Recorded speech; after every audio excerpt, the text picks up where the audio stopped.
मेरे प्यारे बच्चे, आज का संदेश कुछ खास है। इसे ध्यान से सुनना मेरे बच्चे। इस आधुनिक समय में लोगों के सोच विचार क्षमताएं बदल रही हैं बच्चे। कुछ चीज़ों में बढ़ रही हैं, कुछ चीज़ों में घट रही हैं। बहुत कुछ हो रहा है। तो अक्सर मान लो, तुम जो टीवी देखते हो ना, उसमें दिखाई जाने वाली चीज़ों के हिसाब से अपने स्वभाव को बदलने की कोशिश करोगे बच्चे। अगर वह अच्छी चीज़ है, अच्छी चीज़ों को उतार रहे हो, तब तो ठीक है बच्चे।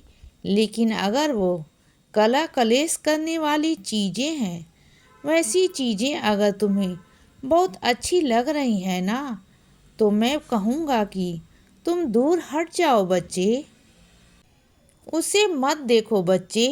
कब इंसान के स्वभाव में वह सारी चीज़ें उतर कर आ जाती हैं ना, यह व्यक्ति को पता ही नहीं चलता। यह बाहरी दुनिया में जो लोगों के रूठ जाने की अलग अलग तरीके हैं ना, यह तरीके अच्छे नहीं हैं। कोई रूठ कर अपना ही सामान फेंक देता है, कोई रूठ कर चिल्ला रहा है, कोई रो रहा है बच्चे, उलट पलट हरकतें कर रहा है। यह रूठने का तरीका नहीं है। रूठना भी कैसे है, अगर यह भी जानना है ना, और मानना है कैसे है, अगर यह भी जानना है तो राधे कृष्ण की जीवनी पढ़ लो, शिव पार्वती की जीवनी पढ़ लो बच्चे। रूठना और मनाना ही ना, तो वो देखो ना, उसमें प्रेम भी सीख जाओगे, ज्ञान भी सीख जाओगे बच्चे। सब होगा। पर यह जो लोग हैं ना, यह जो अलग अलग तरह से गुस्सा हो जाते हैं, यह रूठते मनाते नहीं हैं। यह एक दूसरे की इज्जत उछालते हैं, एक दूसरे को अंदर से तोड़ देते हैं बच्चे। यह रूठना मनाना नहीं होता। यह बहुत खतरनाक हो सकता है। यह किसी व्यक्ति को मानसिक तौर पर इतना आहत कर सकता है कि कोई व्यक्ति पागल भी हो सकता है। इसीलिए बहुत ध्यान रखो इस बात का कि तुम गुण जहाँ से सीख रहे हो, सीखने योग्य जगह है या नहीं। अक्सर लोग ऐसी बातें कहते हैं ना कि अपने अधिकार मत छोड़ना। अधिकार सर्वोत्तम परी है, उससे ऊपर कुछ नहीं है बच्चे। कुछ जगहों पर, कुछ मामले में अपने अधिकार का ध्यान रखना आवश्यक होता है, लेकिन कड़े स्वभाव का होकर नहीं जिया जा सकता। माफ़ करना, माफ़ी मांगना यह आना चाहिए बच्चे। तभी परिवार चल पाता है, और परिवार में हर तरह की लोग होंगे। कुछ अच्छे तो कुछ मन के एकदम विपरीत स्वभाव वाले। सबके साथ फिर भी रहना आना चाहिए। 365 दिन कौन सा सबके साथ रहना है बच्चे। और अगर रहना भी है तो क्या फ़र्क पड़ता है। देखो, जिनकी उम्र बढ़ गई है ना, उनके स्वभाव को बदला नहीं जा सकता, तो बहुत चीज़ों को नज़रअंदाज किया जा सकता है बच्चे। यही एक कह लो कि रामबाण उपाय है। नज़रअंदाज करते हुए आगे बढ़ो तो वह करो।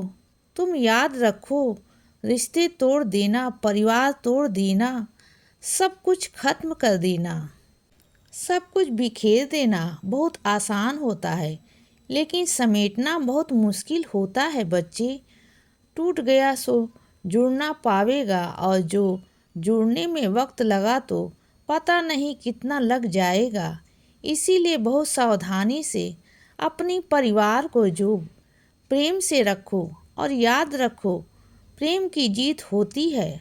और एक बात कहूँ तुमसे, अगर तुम्हारे अंदर कोई कमी है ना, जैसे कि तुम्हें क्रोध अधिक आता है, या फिर तुम्हें किसी की बात अच्छी नहीं लगती है बच्चे, या किसी की बातों को ही सुनते ही चिड़चिड़ाहट होने लगती है, यह सारी चीज़ें होती हैं ना, तो किसी के उम्र रूप का उपासन मत करो, और अगर कर रहे हो किसी की भगवान के उग्र रूप की उपासना, तो साथ में शांत रूप की भी उपासना करो। अगर महाकाली की पूजा कर रहे हो तो बाबा भोलेनाथ की भी पूजा करो।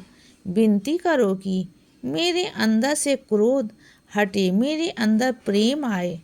यह जरूर करो बच्चे। और मन में जब भी पढ़ो, सोचो तो अच्छी चीज़ों के बारे में पढ़ो, अच्छी चीज़ों के बारे में सोचो। तुम्हारा शांत रहना बहुत ज़रूरी है बच्चे। क्रोधित होगे तो सब खराब कर दोगे। तुम्हारा सब कुछ ठीक है, और जो नहीं है वह ठीक हो जाएगा बच्चे। मुझ पर विश्वास रखो।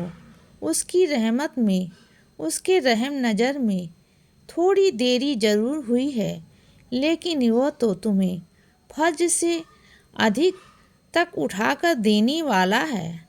यह उसकी योजना है। बस तुम अपनी अच्छाई बरकरार रखनी पड़ेगी। सब राधा रानी संभाल लेंगी, विश्वास रखना। और मैंने जो तुम्हारे लिए सोच कर रखा हुआ है बच्चे, वो किसी और के लिए नहीं है। मैंने जो तुम्हारे लिए सोचा है बच्चे, वो किसी और को नहीं दूंगा। तुम बस जीना सीखो। तुम जीना सीखो मेरे बच्चे, एक सकारात्मक नज़रिए के साथ, कि तुम्हारा सकारात्मक नज़रिया तुम्हारा सारा नकारात्मक बाहर कर दे। और तुम्हें मैं एक बात बताऊंगा, अपने आसपास के लोगों को भी सकारात्मक होने के लिए प्रेरित करो। उन लोगों को प्रेरित करो जो जिंदगी से हार गए हैं बच्चे। उन लोगों को प्रेरित करो जो अपने ज़िंदगी में निराश हो चुके हैं बच्चे। उन लोगों को प्रेरित करो जो ज़िंदगी को ख़त्म करने के बारे में सोचते हैं। उन लोगों को प्रेरित करो जो दूसरे को नुकसान पहुंचाने के लिए अग्रसर रहते हैं बच्चे। ऐसे लोगों के साथ समय बिताओ, ऐसे लोगों की मदद करो। और एक बात तुम्हें कहता हूँ, जो तुमने मुझे पैसे दिए थे, तुम निश्चिंत रहो। तुम्हारे वो पैसे बिल्कुल सही हाथों में गए हैं बच्चे। और अगर सही हाथों में नहीं भी गए होंगे, तो मैं उनके दिमाग को इतना बदल दूंगा कि वो उन पैसों को सही कामों में ही उपयोग करें। तो तुम चिंता मत करो बच्चे। जो तुम दे दिया है अपने मन से, वो तुम्हारा दान था। इसीलिए बच्चे, सदा खुश रहो और हमेशा मुस्कुराते रहो। मेरा आशीर्वाद हमेशा तुम्हारे साथ है बच्चे। अब रात हो गई है मेरे बच्चे, अब सो जाओ। शुभ रात्रि।